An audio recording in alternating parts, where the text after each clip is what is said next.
Hello and welcome back to a new video. In this video I'll show you how to reset your pop drama password. For that, just open your account and then head straight to your profile icon. Let me just log out from my. I'll show you.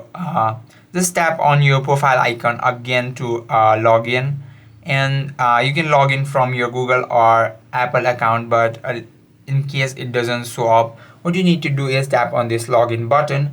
And let me tell you, you don't have to remember your password or ID of pop drama because it doesn't have any. You need to simply sign up with your Google or Apple account, so you don't need any kind of password, so you cannot change password. And to log in, tap on your continue with Google or continue with Apple button, and then again tap on continue and select the one you have already account with, and tap on continue button. You will see you are signing in back, and then tap on continue button, and that is how you can sign in back to your pop drama app without any password. And let me tell you again, you cannot reset your pop drama password because it doesn't have any. I hope this video helps you out. If you have any questions or queries, just let us know in the comment section. Thank you for watching.